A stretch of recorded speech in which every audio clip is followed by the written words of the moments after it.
Good evening, everybody, and welcome to Carving It Up Live right here on Facebook Live, YouTube, and on Twitter. As always, I'm Bryson Carver, and when I tell you we have a jam-packed show, we got a jam-packed, in all caps, show. Week 2 in the NFL is almost over. We got two great games tonight that I'm going to predict at the end of today's show. But we got to talk about yesterday's action. The Cowboys with the upset win over the Cincinnati Bengals. I'll tell you exactly what it means for both squads moving forward. The Cincinnati Bengals, that Super Bowl loser curse, it's getting them. It's getting them. They're 0-2 now. Dallas now with Cooper Rush is 2-0 dating back to last year. Also going to talk about Aaron Rodgers and the Packers beating the Chicago Bears at home 27-10. I don't think it means anything for Green Bay. I really don't think it means anything for Chicago. Chicago's a bad football team. I'll get into that later in the show, as well as the Cardinals and the Raiders. It wasn't even crazy. It was a stupid finish. It was crazy. All right, in Vegas, I'll talk about that. The insane comeback made by the Arizona Cardinals, led by Kyler Murray. And, of course, I will definitely get into the Tampa Bay Bucs taking on the New Orleans Saints. That was my upset of the week. I had New Orleans, and then Jameis Winston turned back into Jameis Winston, and not in a good way. And I'll definitely break down the fight. We got some suspensions in the aftermath of that. And, of course, I will also talk about the Ravens and the Dolphins. But before we talk about any sports today, well, I guess we're still talking about sports in this announcement that I'm going to make. So I sort of teased it on social media. For those of you who don't follow me, what are you doing? But we got an announcement to make on Carving It Up. So let's cut to the chase. Let's not mess around. The announcement for Carving It Up Live is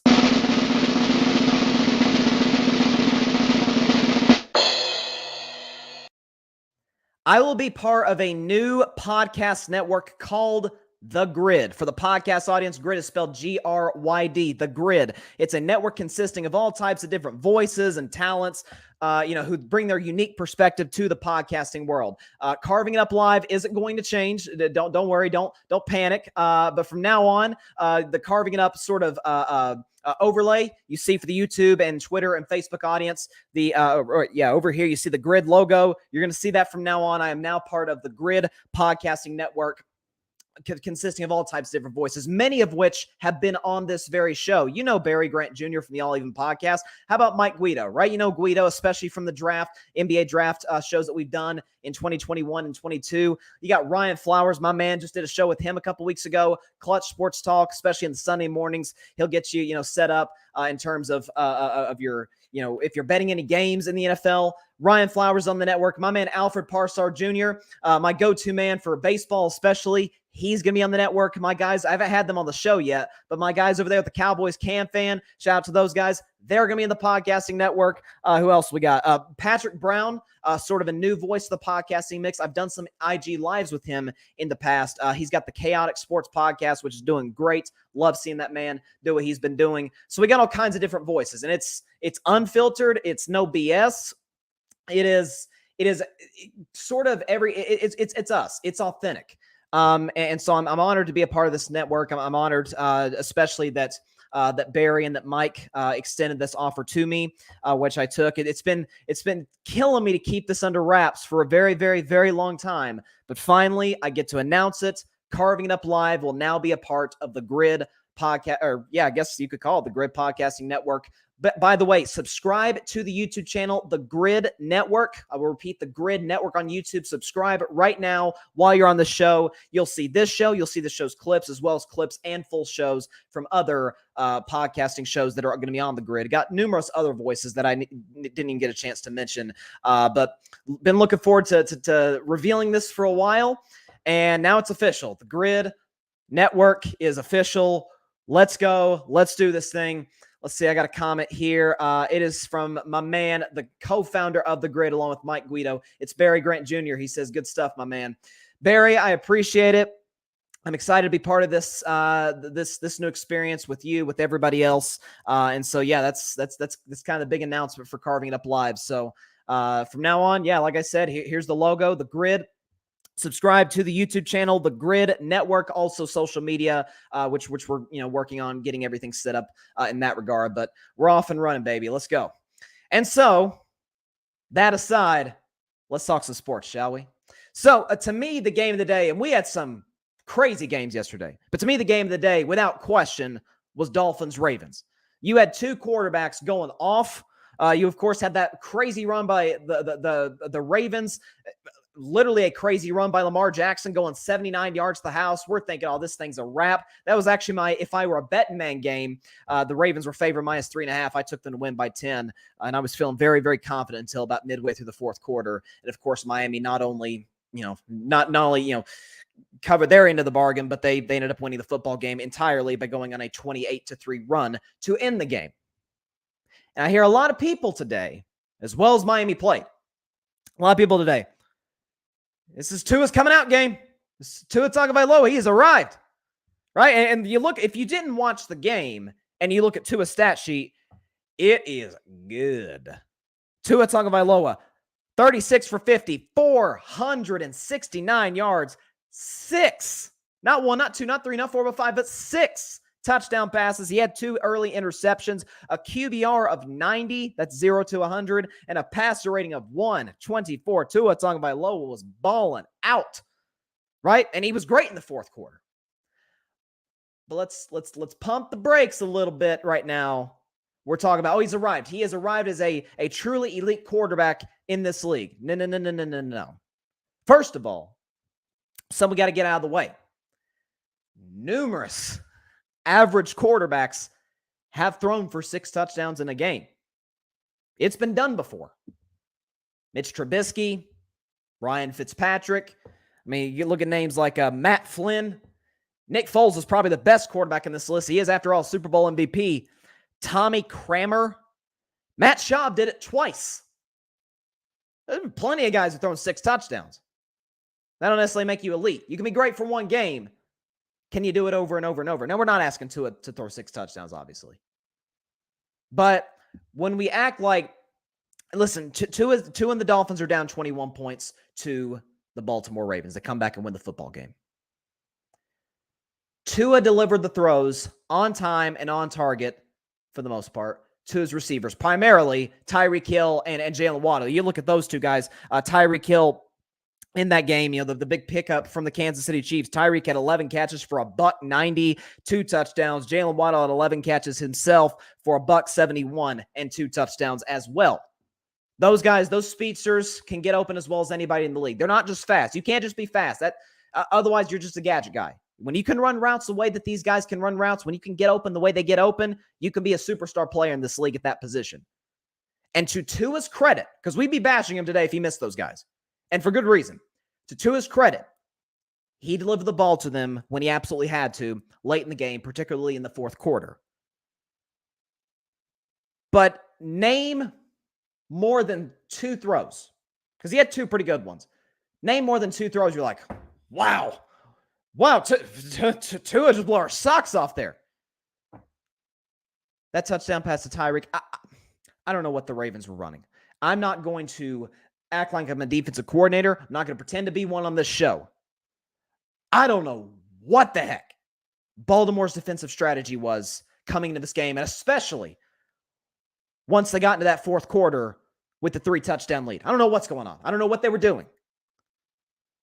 Because, silly me, when you've got 2 guys that can get open as quickly and as easily as these 2 guys can, I don't know, double 1. I mean, even Gesicki, the tight end, and I really like Gesicki, but he was wide open on some of those plays. It's like, if Tua doesn't make those throws, Tua Tagovailoa is not in the NFL today. Okay? Like, if he missed throws, we'd be talking about like he's Tim Tebow. Credit to him for making the throws. But to me, there's a stat early in the season, 2 games in, it is early, but there is a stat that tells you this is all the Dolphins receivers, not Tua. You know how I know this? The Dolphins receivers, on average, create 3.7 yards per separation of separation per route. That ranks 8th in the NFL. It's really good. It's top 10. Tight window throws made by Tua. Where does he rank? Tight window throw. So what's a tight window throw, you may ask? If the pass is delivered when a defender is 1 yard or less away from the receiver, from the pass catcher. Tua's 25th. Receivers are 8th in separation. Tua's 25th in tight window throws. So a lot of the credit goes to Mike McDaniel, the head coach, and the de facto offensive coordinator. Comes from the Kyle Shanahan system. I wasn't terribly high on the hire, but to his credit, hey, Miami's 2-0. But he's putting Tua in position where he doesn't have to make the Josh Allen type rocket arm, strength arm. You're going to see Josh Allen tonight and see what a true superstar quarterback looks like. Or the Patrick Mahomes sidearm, or Aaron Rodgers like sidearm, fitting it right on the money, those type of throws. You're not going to see that from Tua. And I think Mike McDaniel understands this. And so when you have the weapons that Miami has, if Tua doesn't deliver those passes on target, we'd be all over him. And listen, there's not one athlete in any of the sports that I talk about. There's not one athlete whose fan base gives me more crap, I kid you not, than Tua fans. They literally, the ESPN, Pablo Torres, I think I was listening to a podcast of his. He dubbed it Tua-anon. It's crazy. I mean, I was criticizing Tua last season, and they went berserk. They were all up in my comment section and all in my DMs saying, you don't know what you're talking about. Listen, I'm not going to hate on Tua. He played excellent yesterday. I'm not, but he wasn't even the best quarterback on the field. You're like, well, yeah, Lamar Jackson's better than Tua. No, he didn't play better than the other quarterback on the field. Lamar Jackson, better completion percentage, no turnovers, and a significantly better passer rating. And he rushed for 100 yards. Like, you saw superstardom at the quarterback position, and he played for Baltimore. Which Ravens, man, you made a mistake not paying him before the season. But that's another conversation. Many conversations we'll have over the course of the season. Lamar Jackson, let's not lose the fact that he was spectacular yesterday. So hats off to Tua. But can you do it again? Not 6 touchdowns. I'm not asking for 6 touchdowns. That's unrealistic. But can you do it again? Can I trust you in these positions? Can I see you make one big boy throw? Can I see you make one, as I always say, wow throw? Because Brady can at 45. I'm about to talk about Brady and the Bucs in just a second. I see Allen make them and Mahomes make them. If we want to talk about just your draft class, fine. I've seen Burrow make them. Made a couple yesterday. Seen Herbert make them. Seen Kyler make them. So can you deliver those throws? Because here again, Miami, 7 teams aside, 7 teams, Miami is the best team in football in terms of separation. And Tua is one of the worst in terms of tight window throws. And you see those, he didn't have to make a lot of them. I mean, those guys were wide open. Well, it looks like college football. It looks like Oklahoma versus Texas Tech. It was crazy. So hats off to Tua for the comeback. But let's not sit here and act like this is his I've arrived moment. If he continues to put this together, okay. But to me, feels like a better version of Mac Jones. Like this, to me, that's what Mac Jones would look like if he had guys who would get open by 10 yards. It's like, gosh, I hope you could get them the ball when they're open by, three or more yards, which is, again, top 10 in the NFL. I'm just saying. I'm not one who – I love giving credit where it's due, but I'm not one who gives credit to somebody who does exactly what they should be doing. Because they did trail 21 points. Okay, there was a reason they trailed 21 points. Tua had those 2 interceptions, right? He didn't play well in the first half. But to his credit, to the Dolphins' credit, and it goes to show you the morale of that football team, came back and won. So a win is a win, man. You take it. But man, I don't know what I swear to you, I don't know what Baltimore is doing defensively. I don't. I mean, they moved on from their previous defensive coordinator, who's now with the Giants. How are the Giants looking defensively? Okay, they're looking pretty good. They're going to be an issue. I mean, heck, the New York Giants are 2-0. Who'd have thunk it? But that's a defense that is no joke over there in New York, and then Baltimore, where they got plenty of talent. It's not like Baltimore is. It's not like last year where they had all kinds of injuries. They're not devoid of talent. They got some really good football players on that side. Couldn't get stops when it mattered. Couldn't get stops when it mattered. So I'm not saying it's easy to cover Tyreek and Jalen Waddle, but come on. Can't be open by that much. But we'll see how it plays out. If Buffalo were to lose tonight to Tennessee, then Miami would be in first place in the AFC East. Can you believe it? And I'll sort of go through like all the NFL games that I don't do a whole segment on. I'll sort of skim through those later in the show. That Jets game, the Jets-Browns game. I'll save my thoughts on it for later in the show, but that was my Bryson's Bleak Bet. It's the first Bryson's Bleak Bet game I've gotten right this year, and it came via an absolute miracle and via Amari Cooper, but I'll talk about that later in the show. All right, let's move on to the number one early window game that I was really keeping my eyes on, and that's the Tampa Bay Buccaneers taking on the New Orleans Saints. Week 2, 1-0 teams. Winner is in first place in the division 2 weeks in. I picked the Saints to win, and it was 3-3. It was a defensive war out there almost. Hold on, we got a comment here before I move on to the next. Grady Edwards, he says, got a lot of stuff going on today, so I can't watch live, but just wanted to say thanks for the great content, and I love you, man. Love you too, Grady. Happy my Patriots got it done, and glad Brady got a dub versus the Saints. Absolutely, man. It was a good day for Patriot Nation. It was a good win, on the road at Pittsburgh, but yeah, shout out Grady Edwards, one of the best. One of the best in the business, man. He's been huge in terms of supporting this show, and he's a great friend of mine. He says Saints have always been a dirty team, and I will never change my mind on that. That people are gonna have a hard time, moving on from Bountygate, which of course got Sean Payton suspended a whole season. Everybody knows how that played out. I think they actually made a Netflix movie starring Kevin James that had to do with Sean Payton's absence from the NFL for a year. But yeah, I'll sort of dive into that right now. So the Bucs beat the Saints 20-10. It was a lot closer than the score might indicate. It was 3-3 about midway through the fourth quarter. I'll get into the fight in just a second. But as far as the game, it was pretty much what we've seen from the Bucs and Saints ever since Tom arrived in Tampa Bay. And that is, man, hard hitting. Okay. A lot of pressure on Tom. Bucs receivers are struggling to get open. Part of that is due to injury. Julio Jones was out. Chris Godwin was out. Rob Gronkowski gone. AB gone. So that all sort of factored in.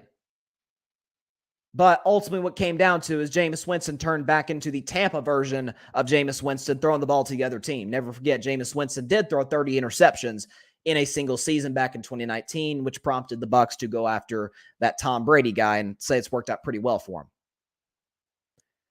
But I'm concerned about Tampa.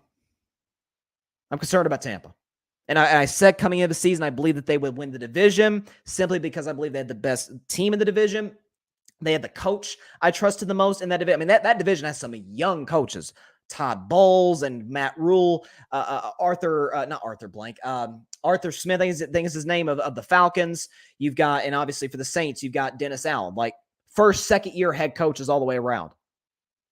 So Tampa was the best team. Obviously, they had the best quarterback, best roster. I felt like they could win the division. And because it's a weak NFC, I trusted Tom Brady enough and that defense enough to get them to the NFC Championship game where I felt like they would lose to the Rams.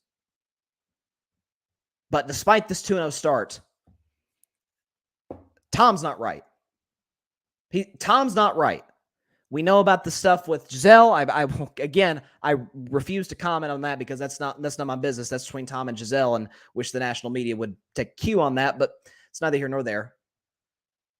I don't know if it's just that specifically or it's something else because, folks, I have been saying since June, not part of the reason I believe this is going to be Tom's last year,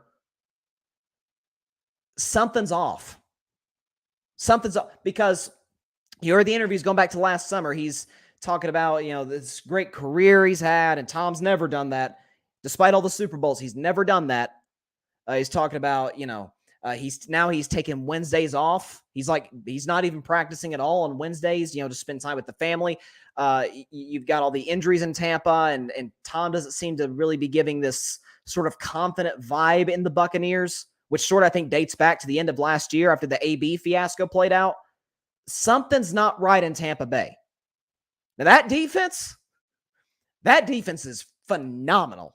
Devin White's flying all over the field. Levante David had a great game yesterday. Antoine Winfield and Carlton Davis in the secondary, and that pass rush. I mean, Tampa's defense, I'm not worried at all about those guys. Those guys are going to keep Tampa in every single game that they play. Offensively, I don't know. Now, maybe some of it is that they played two really good defenses. They played the Cowboys defense last week, and they played the Saints defense this week. And the Saints defense is the biggest reason that I had the Saints winning this game, because I feel like they get a lot of pressure on Tom, which they did for the most part, but not in the way that I thought that they would. Brady's arm doesn't look the same that it did. Simply put, the marriage stuff aside, some of this might be just the fact that Tom Brady's dealing with the fact that he's 45 years old. We know Father Time's undefeated. We know that goes around. But even going into that game next week against Green Bay, that game just got a lot tougher with the ejection and now the suspension of one here. Let's see. Do we have it? Yeah, okay. So the fight between the Bucs and the Saints. Here you go. So it starts with Tom Brady. Look, he's looking at the Saints defender. He's getting in the face of Marshawn Lattimore. They're jawing, and here comes Leonard Fournette, shoves Marshawn Lattimore, and then there's some more shoving, and then here comes Mike Evans and just blows up Marcus Lattimore. Here's the close-up of Evans, and bam, and we know those two have a history. Evans, Lattimore, they do not like each other. Lattimore has tended to get the better end of those battles for years now. You see Tom Brady, he's yelling at Marshawn. Marshawn's yelling at Tom. Fournette gets in between them. Then Fournette gets shoved by Lattimore. So, yeah, it's ugly all the way around. You see more and more pushing and shoving. Apparently, the NFL is looking into how much Bruce Arians had to do with this because you saw Bruce Arians on the sideline, which I thought was kind of odd, considering the fact that we know he's in the Bucs upper management now after Tom basically kind of pushed him aside in favor of Todd Bowles to be the head coach. But it looks like Bruce Arians was kind of yelling at the Bucs players on the sideline, almost as if to encourage them to join the brawl. I don't know. What we do know is Mike Evans is gone for this week against the Packers. He got suspended a game. I thought Marshawn Lattimore maybe could have been suspended, but he didn't blindside somebody, so I'll be fair to him in that regard. But I think is this a heated rivalry? Yes. Very heated. And when's the next time Tampa and New Orleans plays? Okay, they don't play until early December, and that's a Monday Night Football game. That's nationally televised in Tampa Bay. That'll be a very, very interesting one to watch. But the defense is great. Todd Bowles, we know the defensive mastermind that he is, and he's done a great job with those guys. Offensively, something's not right. Because in the last 2 years, they played plenty of great defenses, and it didn't matter. Leonard Fournette was running over you. Tom is distributing the ball just like old times in New England, right? Except he's got more talented receivers in Tampa. Now going into next week, that receiving core for Tampa is really thin. Evans is gone for sure. Godwin is probably gone. That hamstring's still bothering him. We'll see about Julio Jones. Okay, Russell Gage dealing with injuries. Brashad Perriman, he caught that go-ahead touchdown to put Tampa Bay up 10-3, and they, of course, never gave that lead up. Cameron Brate's okay. Leonard Fournette didn't have the game yesterday that he had in Dallas last week. Something, I can't put a finger on it. I don't think it's just Tom, although I think Tom's off. Something just does not seem right about this Tampa Bay Buccaneers organization. I don't know what it is, but it's a good thing that they play definitely in a weak division, and more importantly, in a weak conference. Because if they were in the AFC, I'd pick them to get to the playoffs because I'm going to respect the greatest quarterback of all time.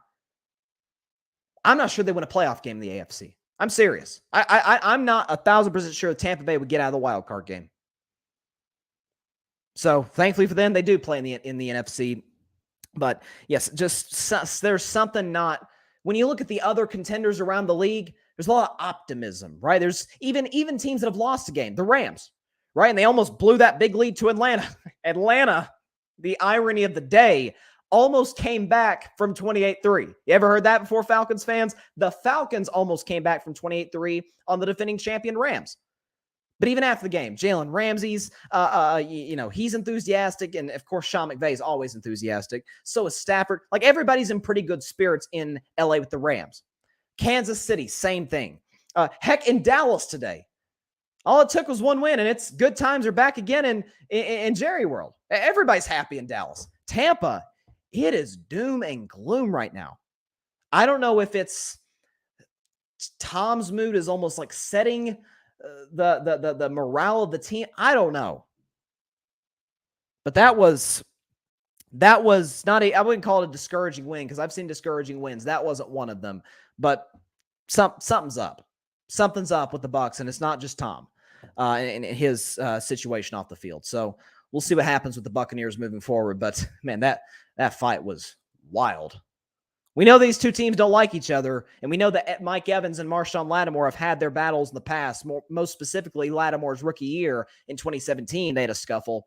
But that one was, we may have the fight of the year 2 weeks in, but we'll see. Maybe we'll have the fight of the year in early December when these two teams square off again, and hopefully they don't square up because, man, that could get really bad. The NFL could lay even more severe fines and suspensions. But that was a crazy day in the NFL yesterday. I mean, the early window games were really good. Getting at the Jets and Browns come back. Again, I just finished talking about the Dolphins and the Ravens. Saints Bucks was good. Giants Panthers was a little boring, for a 3-point win, as was Patriots Steelers.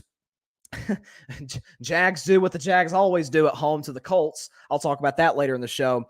But in my side of the country, Eastern Standard Time, the 4 o'clock games, if you will, crazy. And I'm about to talk about one of them right now, and that is the Dallas Cowboys, I think, pulling the upset of the day against the Cincinnati Bengals by a final score of 20-17. So there's a lot to digest from this game. I'm going to start with Dallas first before I move to Cincinnati, because I got some thoughts on Cincinnati. Let me start with Dallas. Dallas won that game in the exact fashion that I think they wanted to win that game. Not necessarily with the walk-off field goal and all that. Of course, everybody's flying high after a walk-off field goal. It's a great feeling. Especially a long field goal from 50 yards out by Brett Maher. But what did the Cowboys do, especially early? Thankfully enough for them, they committed to running the football early on to where they could build a lead, hold off Cincinnati for about as long as they could before the game got tied at 17 with 3 minutes and change to go. And then they ended up, of course, winning it at the buzzer, if you will. But Dallas ran the football well, right? You had Ezekiel Elliott, 15 carries for 53, 3.5 yards a carry. Tony Pollard was excellent. You had that pitch to him that actually was called a pass from actually it wasn't. Yeah, it was called a pass from Cooper Rush to Tony Pollard. Otherwise, Pollard would have had close to 100 yards. He had 43 yards on 9 carries. That's 4.8 yards a clip. CeeDee Lamb, they ran the ball with him, and they distributed the ball off the play action. Right, we understand, obviously, Cooper Rush is not Dak Prescott, but Cowboys coaches touched on this, and this is what you want from every backup quarterback. You don't want to have to change the offense much for the backup quarterback if the starter goes down, right? In New England, who was Tom Brady's backup 4 years? Brian Hoyer. Brian Hoyer is poor man's Tom Brady. Okay, a couple years ago, RG3 was Lamar Jackson's backup. Perfect. The same RG3 is a poor man's Lamar Jackson. Like you do not want to have to change the offense if the starter goes down. That's why I've always been like, Cam Newton is not a good fit as a backup quarterback because he's so different from the majority of quarterbacks in this league in terms of he's very athletic, big, strong, not terribly accurate. And so you'd have to change things a little bit for Cam. Cooper Rush is a great backup for Dak, right? He's obviously not as mobile as Dak, doesn't have the arm Dak does, but he's pretty accurate. We know Dak's very accurate. Cooper Rush is pretty accurate.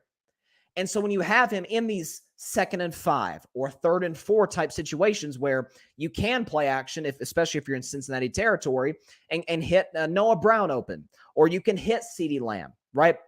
Dalton Schultz caught a pass and fumbled. It looks like Dalton Schultz might be out. I think it was a PCL tear, maybe is what I read from Todd Archer earlier today. So we'll see where that progresses. But Dallas, with their backup quarterback, at least in the first half, did exactly what they were supposed to. Run the ball, which they did last week well against Tampa. Don't know why they abandoned it. Actually, I do know why. Kellen Moore's the offensive coordinator. That's why they abandoned it. But running the ball and working off the play action. Not sort of like what Mike McDaniel did with Tua. Not making Cooper Rush have to make great throws. Not make him have to fit the ball in those tight windows. Right? The big throws that Cooper Rush made outside of the tipped pass that Noah Brown caught on the last drive, most of those were in rhythm, receivers pretty open, created some good separation, and he delivered it more times than not. He delivered it on time and on target. So credit to Cooper Rush. Micah Parsons, breaking news, Micah Parsons is a very good football player, and not a very good football player. He is a linebacker.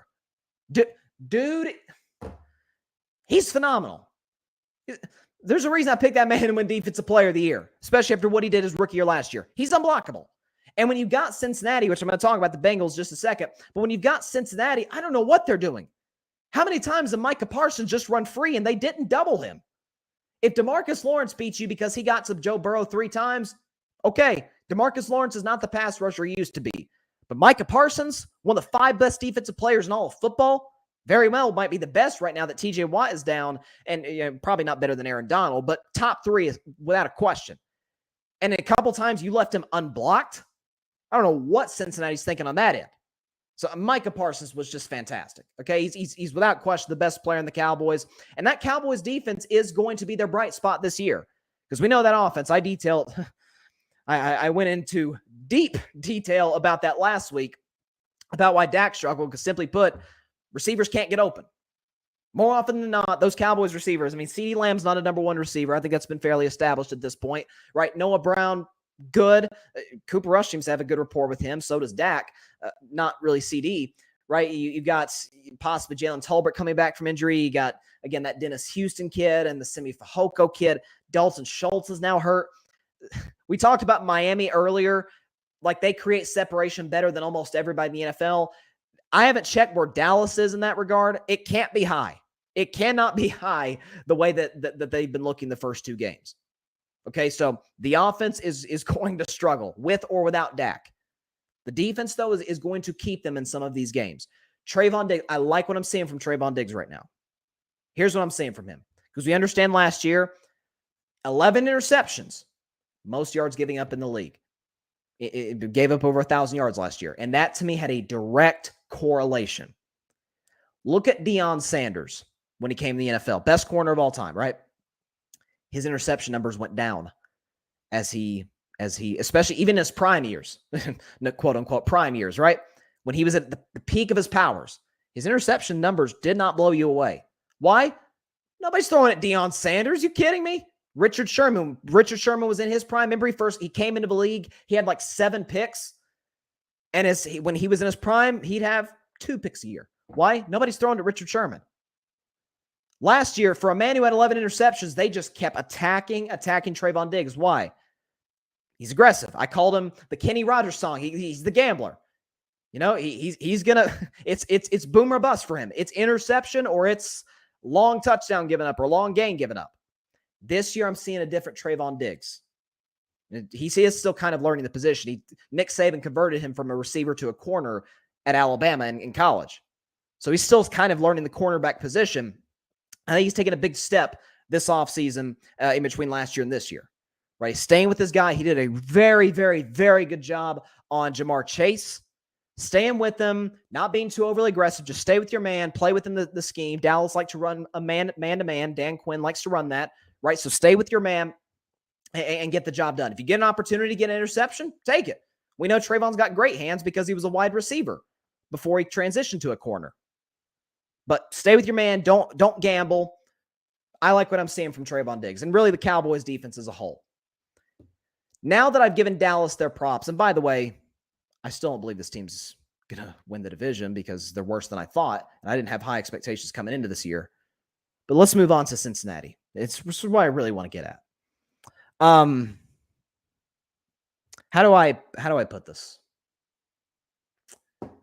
The Bengals are going to turn Joe Burrow into Andrew Luck. And this is what I feared when they drafted him number 1 overall 2.5 years ago. You guys, people might remember, I was not high on Joe Burrow coming out of LSU. Now, he certainly has adjusted to the NFL game way better than I thought he would. But part of the reason, maybe the biggest reason, that I thought Joe Burrow would not pan out in the NFL is what you saw yesterday and what you saw last week and what you saw in the Super Bowl and what you saw in the AFC Championship game and the divisional round. That offensive line can't protect him. They can't. To put it into context, Joe Burrow was sacked 51 times last year, which led the NFL, okay? He's been sacked 13 times 2 games into this year. He is on pace to be sacked 111 times this season. That's not even counting the hits he's taken. Now, some of this is on Joe Burrow for holding the ball too long, but some of it also is on the coaching staff for making him, for a lot of these deep dropbacks, having to hold the ball a long time, waiting for the play to develop, and him having to take these hits. Many in the media, including someone who lives in this house with me, not going to throw out any names, Chloe, calls him Baby Brady, right? He's the next version of Tom Brady. He's cool, calm, collected. He tends to be clutch more times than not. He's not going to get I think it's ludicrous, but even if he does, he's not even going to get the chance to. Why is that? What has been probably the biggest constant of Tom Brady's career in terms of what has been put around him? More than any unit that has been around Tom Brady in his career, certainly more than the wide receiver unit. He didn't always have Gronk, before 2010. The defenses, great early on, average in the middle, pretty good at the end, and then very good in Tampa. The one constant, Tom has always had a great offensive line.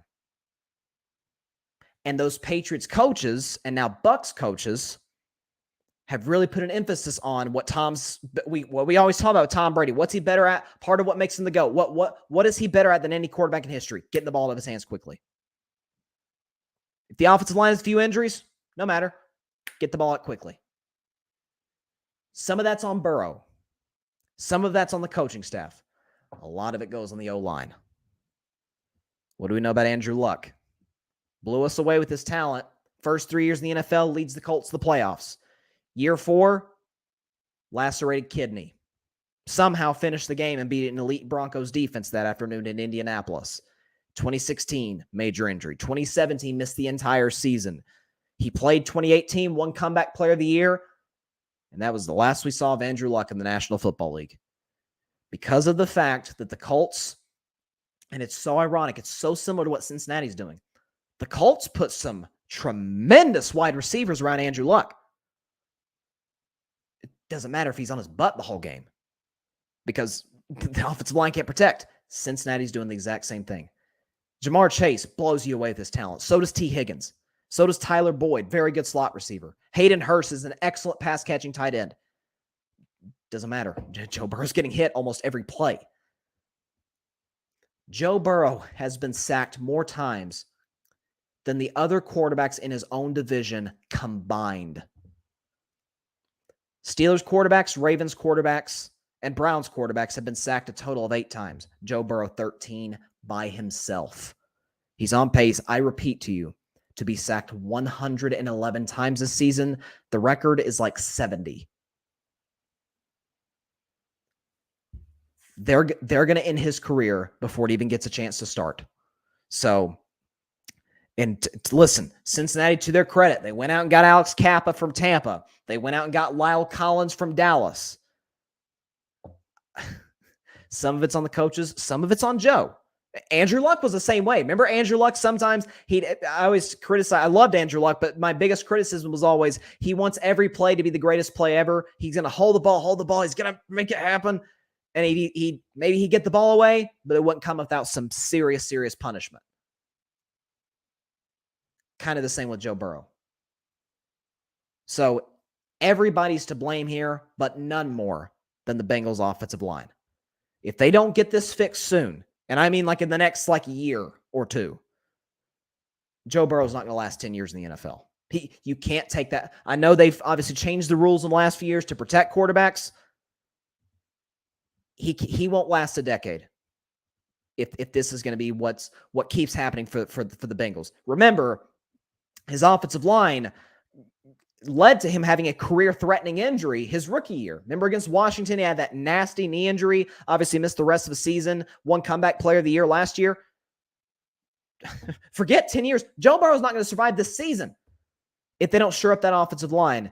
And again, to Zach Taylor, the Bengals coach, plenty of playmakers for Cincinnati. Plenty of guys who, when you get the ball in their hands, they can make plays after the catch. Do that. Not every play has to be 20 yards down the field.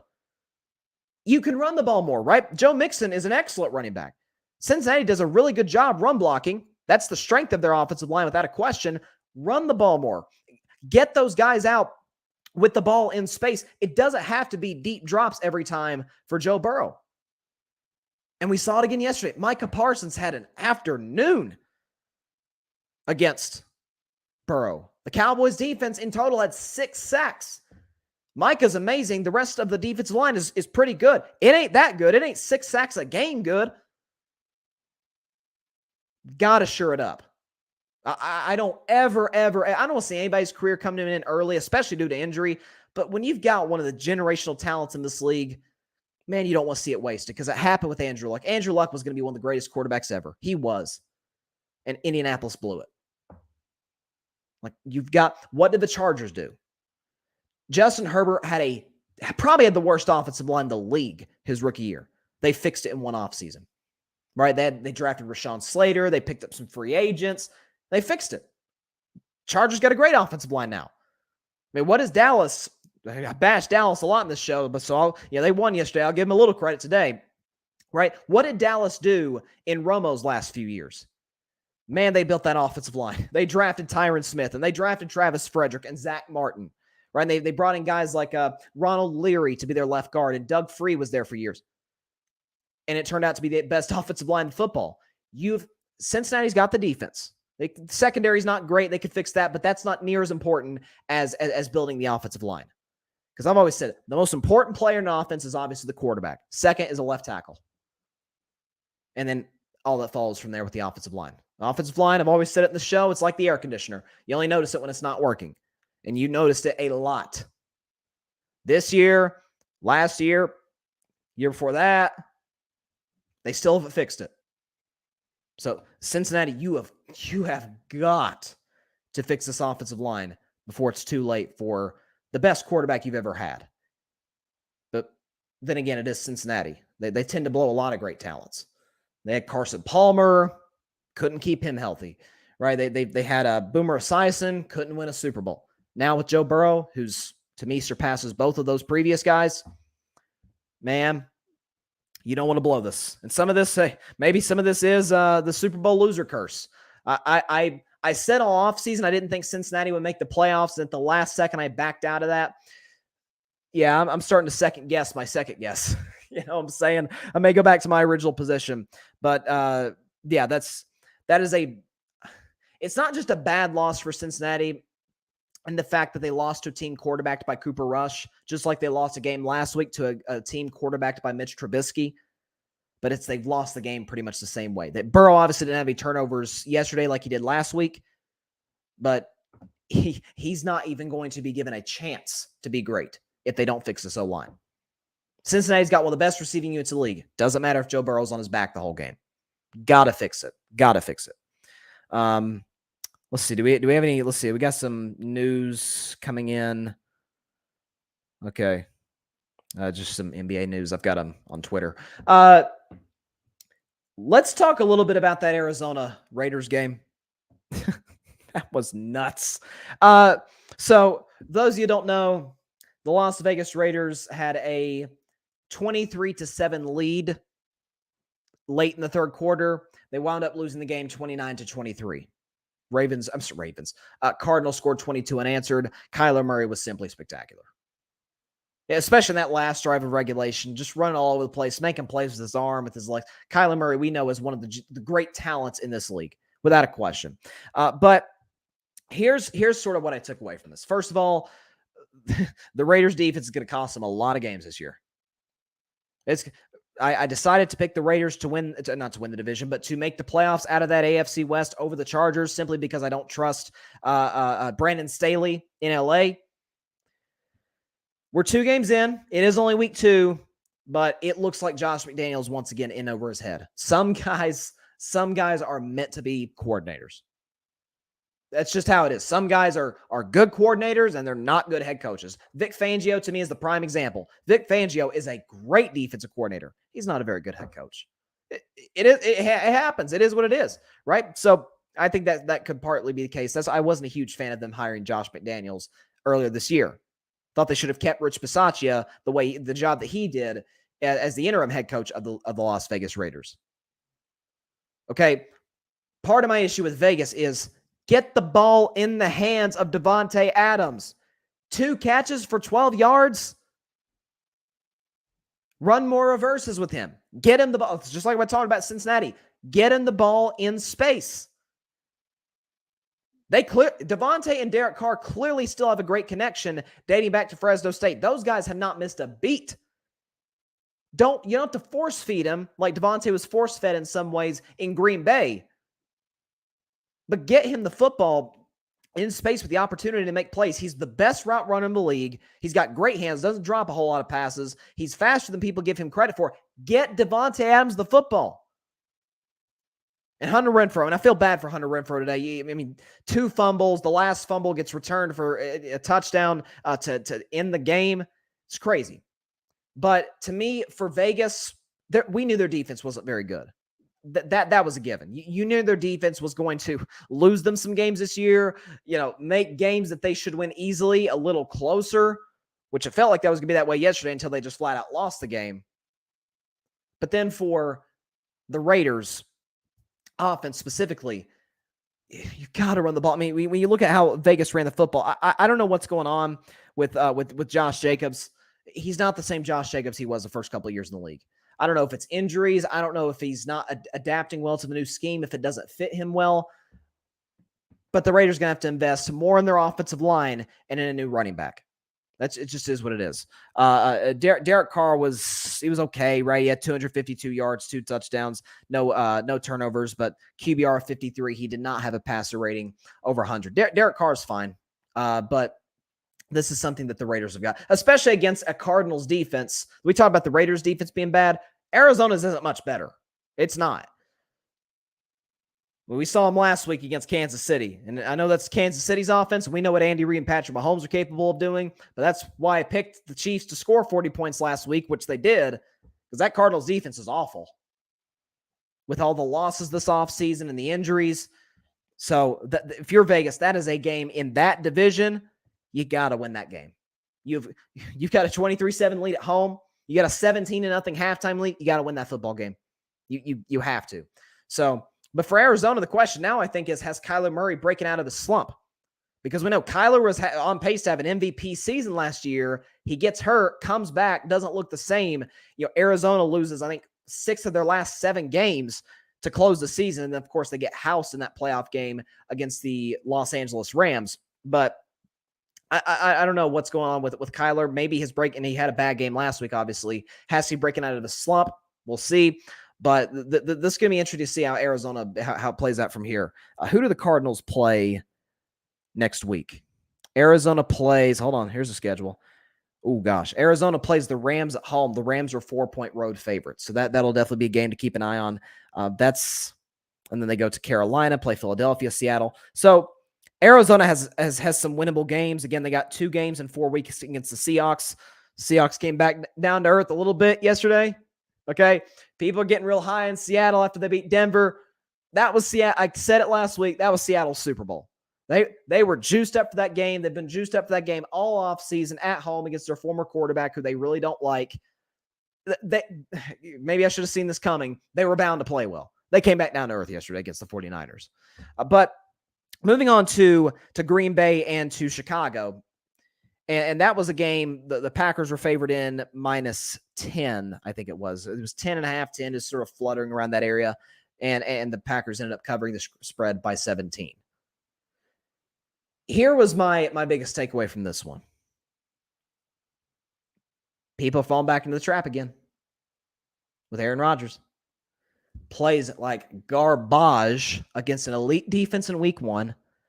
Comes back in prime time against a divisional opponent, a bad divisional opponent, I might add, and lights it up. And everybody's back in the Aaron Rodgers train. Oh, Packers back. Packers going to the Super Bowl. No. This is not a playoff team. They run the ball well. I said that coming into the year. Aaron Jones, A.J. Dillon. They called A.J. Dillon Quadzilla. I think that's an appropriate nickname for him. Offensive line is, it's fine. You could really use David Bakhtiari. They got that Jenkins kid back last night, which helped them. They can run the football well. But Aaron does not have the rapport with these receivers. Sammy Watkins, okay, what's going to happen when you play an elite defense? Alan Lazard, he's fine. He's better than the slot than he is in the outside. Christian Watson, God bless the poor kid. He keeps making mistakes. Romeo Dobbs, Aaron isn't throwing him the ball. He's not throwing Mercedes Lewis the ball. Robert Tonyan. You're seeing Aaron double clutching a lot. He doesn't trust his wideouts, especially the way he trusts Devontae Adams for years. They feasted on a bad team. Mind you, this could have been a whole different football game midway through the fourth. Because the Bears got the ball. They didn't just drive it down the field. They ran it right down Green Bay's throat.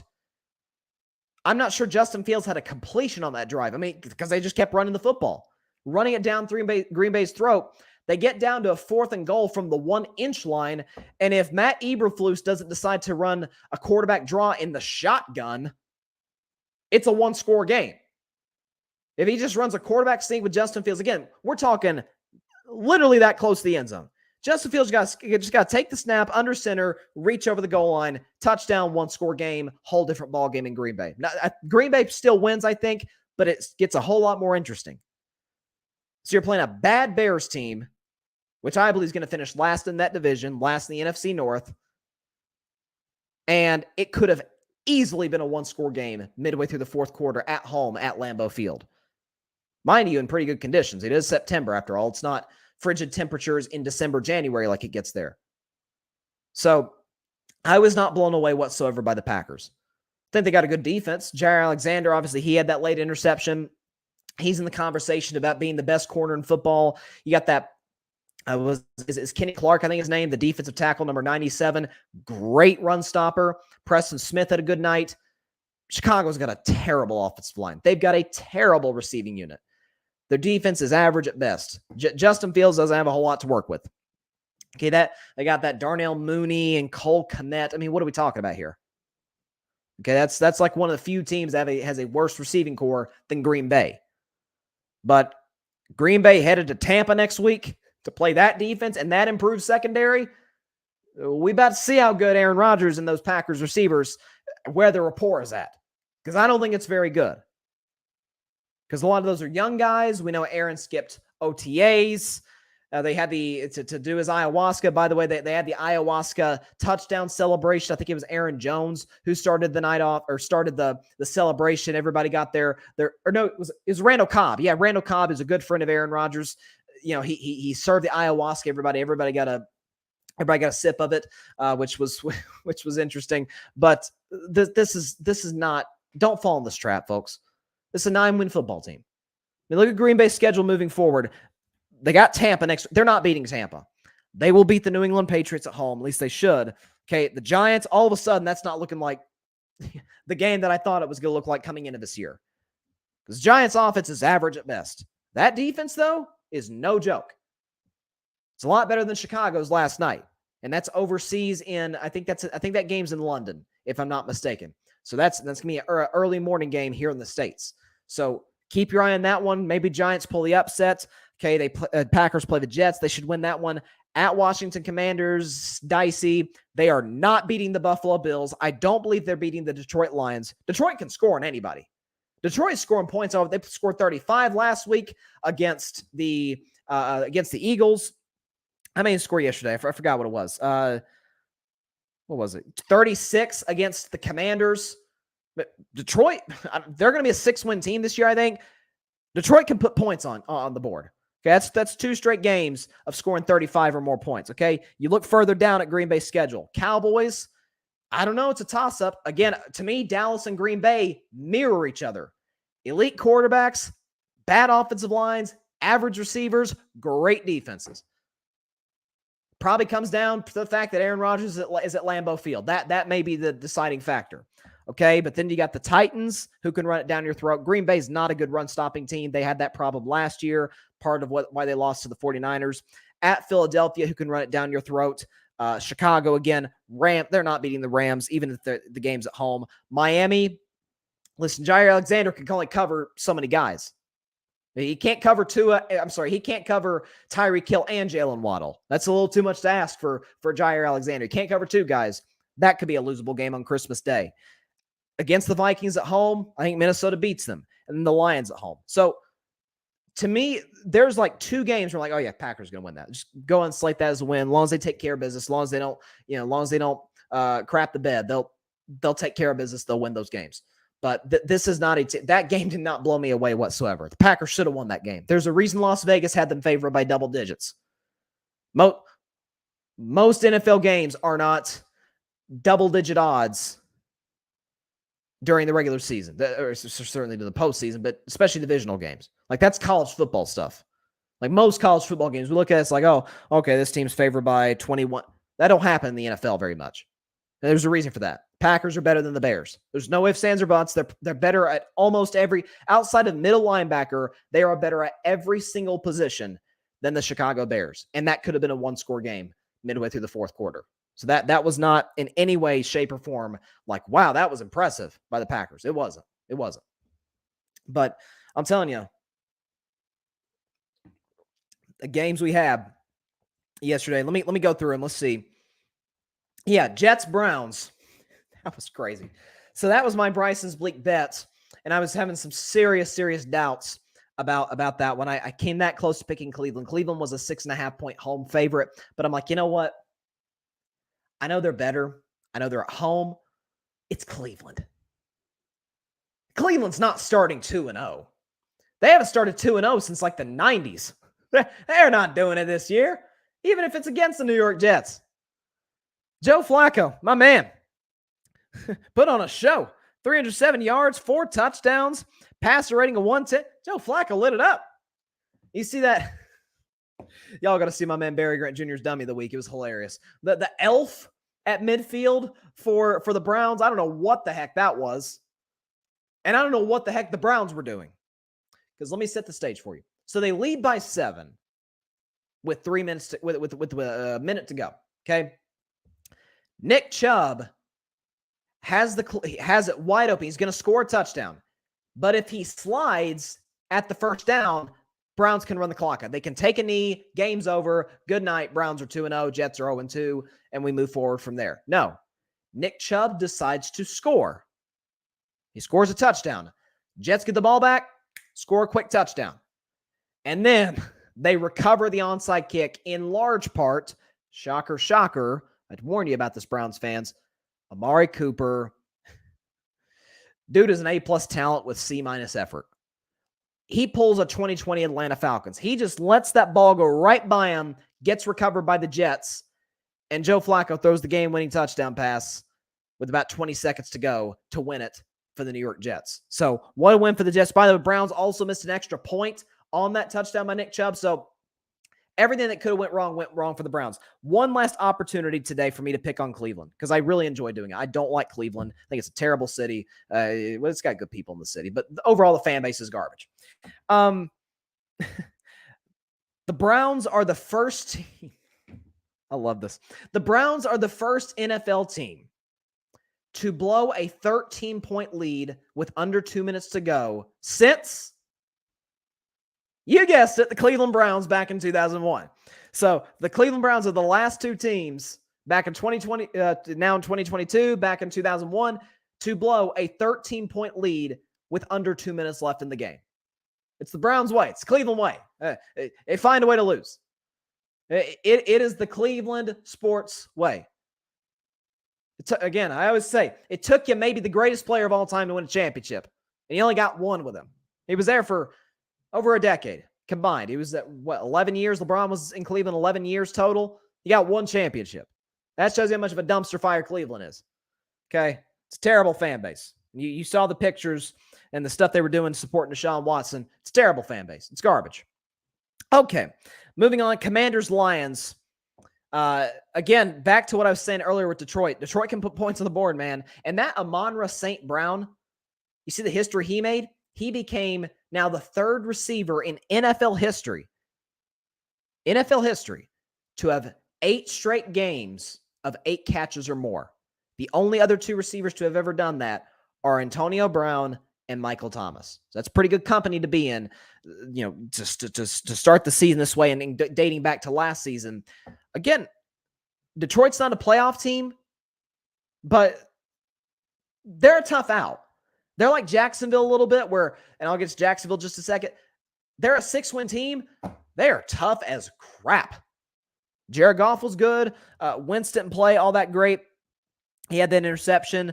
Goff threw 4 touchdown passes. But that Amon St. Brown, he's a heck of a player.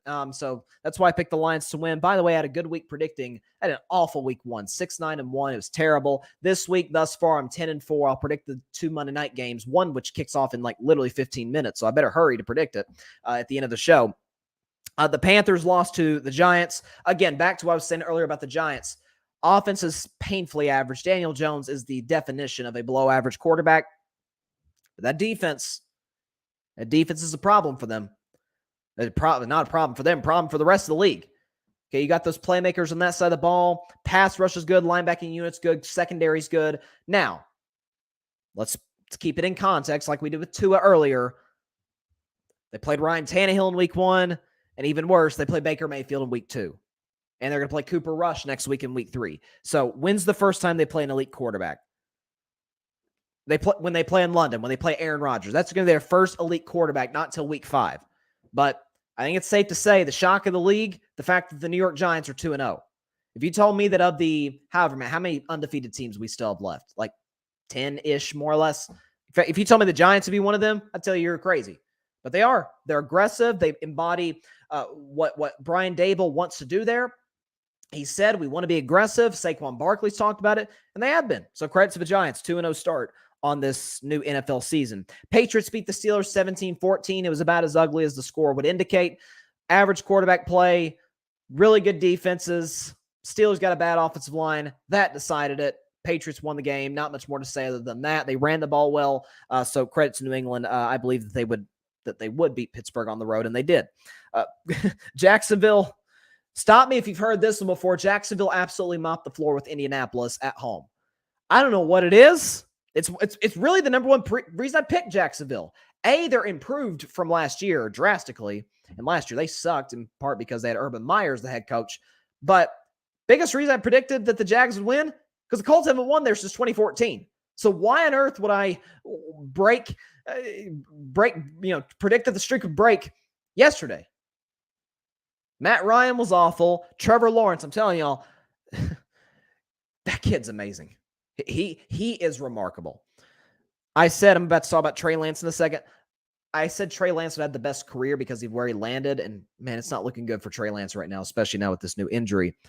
But Trevor Lawrence was the best quarterback. He is. He's head and shoulders the best quarterback in that draft. Mac is the definition of average. Zach Wilson's below average.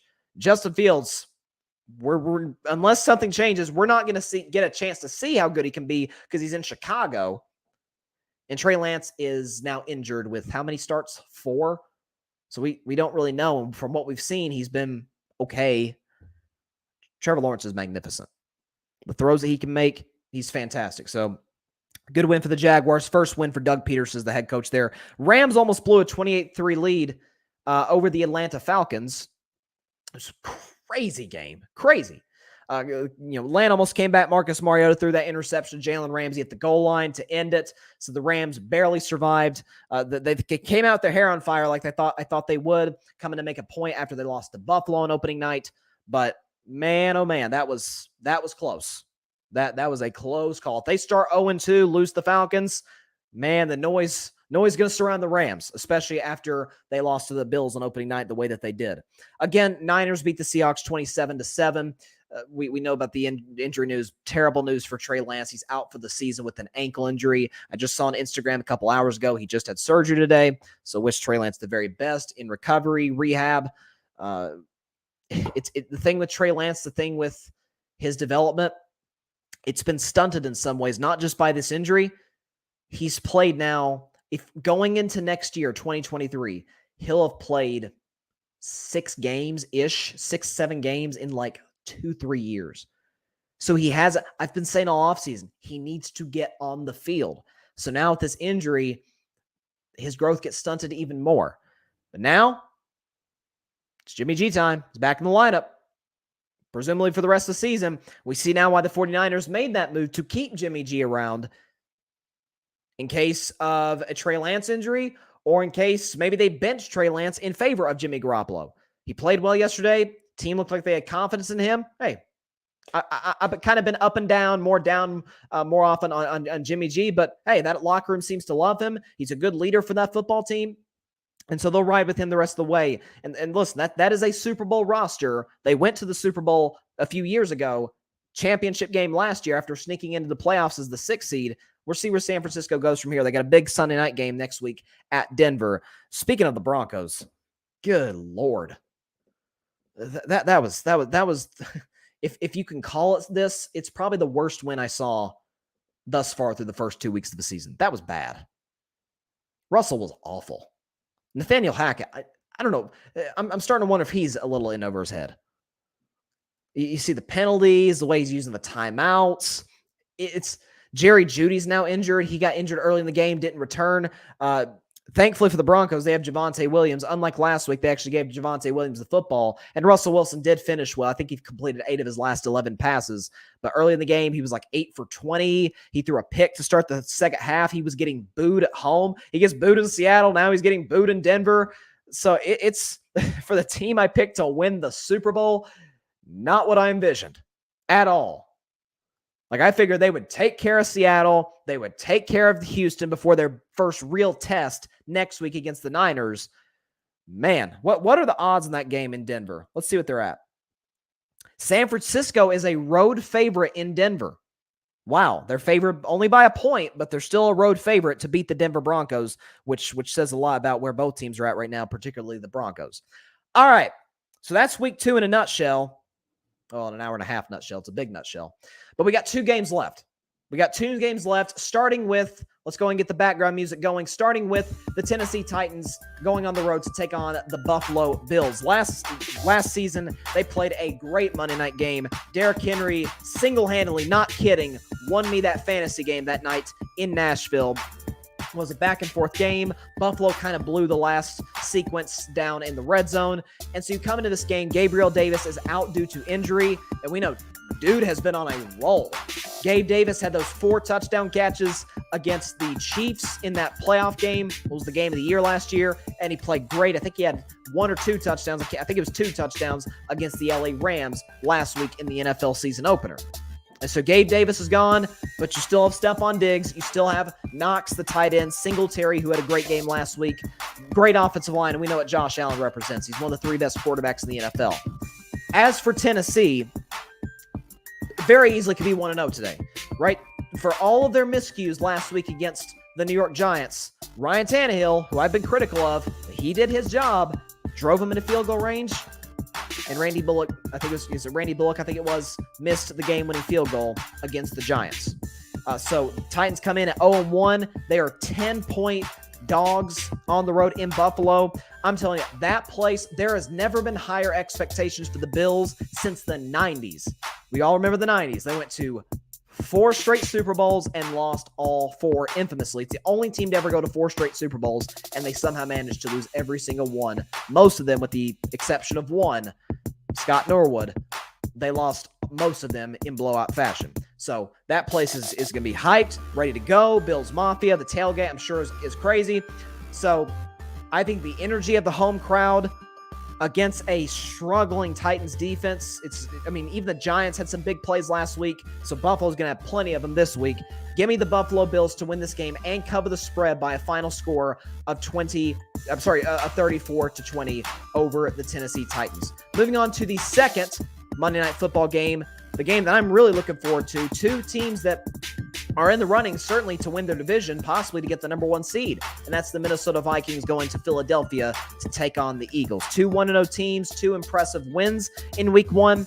You got Philadelphia is a 2-point favorite in this game. So they're giving Minnesota a shot here. Home team obviously automatically gets 3 points.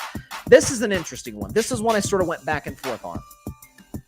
Philadelphia runs the ball very well, so does Minnesota. And by the way, we know about the Kirk Cousins Monday Night Football curse. We know about the primetime curse, but the Monday Night Football curse is an even bigger one for him.